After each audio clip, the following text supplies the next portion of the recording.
Meu nome é Felipe Godinho e hoje eu vou apresentar, junto a meu grupo, um programa capaz de solucionar sozinho as correntes em um circuito com múltiplas malhas contendo resistores e fontes.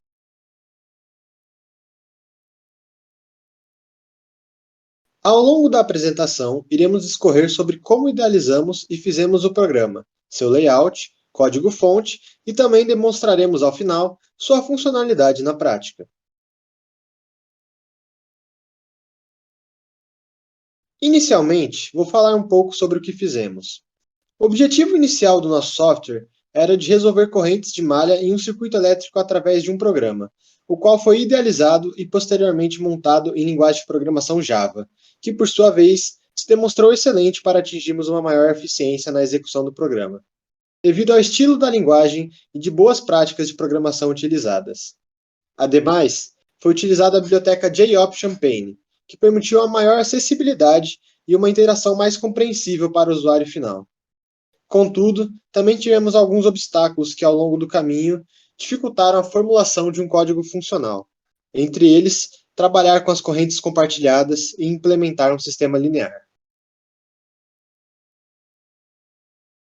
Já referente ao layout, graças à biblioteca JOptionPane, citada anteriormente, se tornou possível que o usuário implementasse seu circuito de forma numérica, organizada e eficiente, garantindo assim uma inserção de dados muito melhor do que uma simples prompt de comando, por exemplo.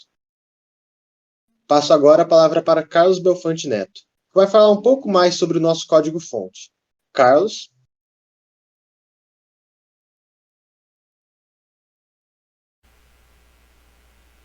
Olá, sou Carlos Belfante e vou dizer a respeito do código-fonte do nosso projeto.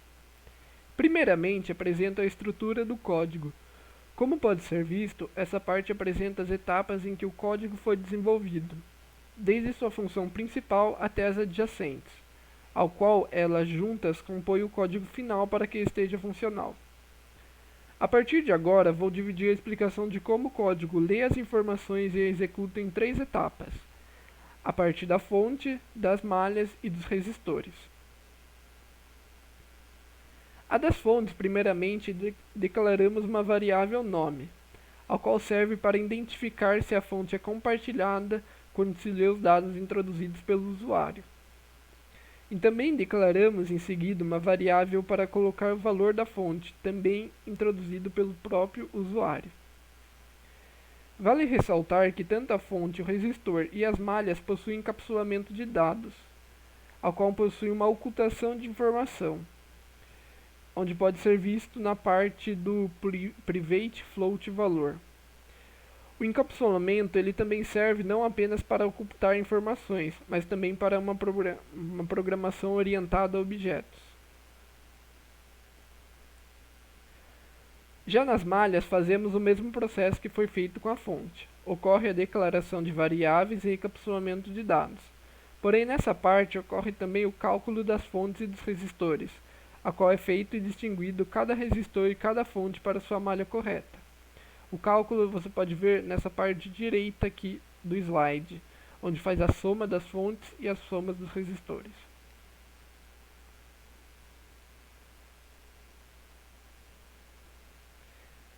Na parte da programação dos resistores, o programa, através da separação de informações por variáveis, declara e classifica cada resistor na malha escolhida pelo usuário.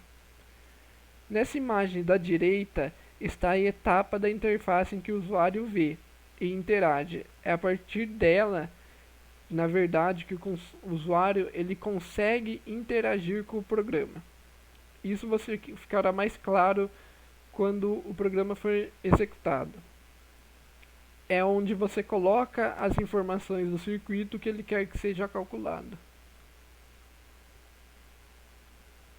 Por fim, no código principal está a acoplagem dos comandos que o programa faz, que é desde distinguir os resistores de cada malha até a parte que é feita o cálculo por matriz, utilizando o teorema da montante. Aqui você consegue ver a ordem da montagem do programa, que está em ordem de execução, ou seja, aquilo que é executado é o que aparece na tela primeira. Agora vou passar minha fala para o Vitor, que irá mostrar o código em execução. Obrigado.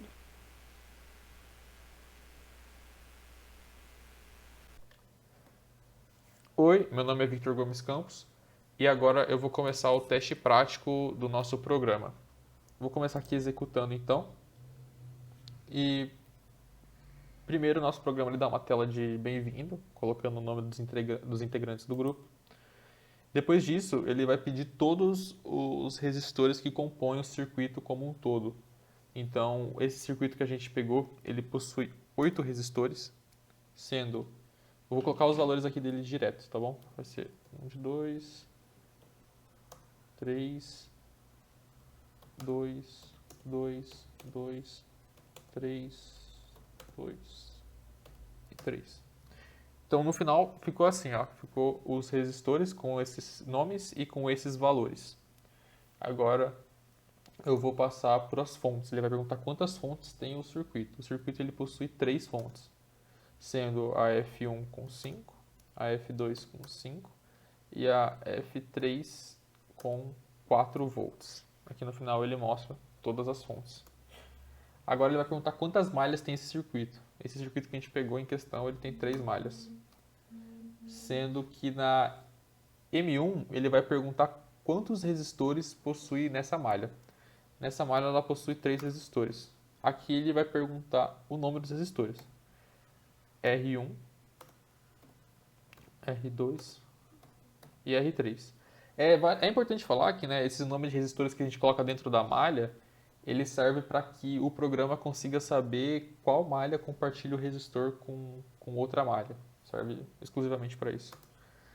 Agora eu vou colocar quantas fontes tem. Tem uma fonte, que é a F1. Ele vai perguntar se eu quero inverter a fonte F1. E sim, eu quero inverter ela. Ela vai ficar negativa. Então ficou dessa maneira a primeira malha. Agora eu vou passar para a próxima malha. A próxima malha, ela possui resistor. Ela possui 4 resistores, sendo R3, R4, R5 e R6. E ela possui uma fonte, sendo a F2, e eu vou inverter ela.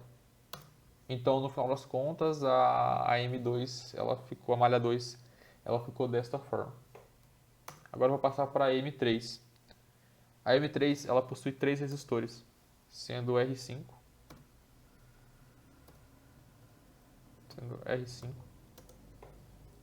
R7 e R8.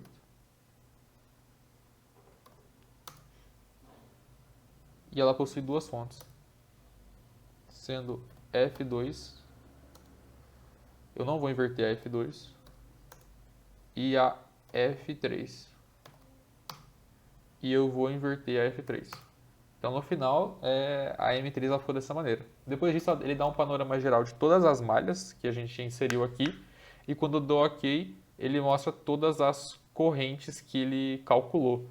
As 3 primeiras correntes, né, não, as primeiras correntes vai ser referente ao número de malhas. Então como tem 3 malhas no nosso circuito, a I1, a I2 e a I3 são referentes às correntes que tem nas 3 malhas.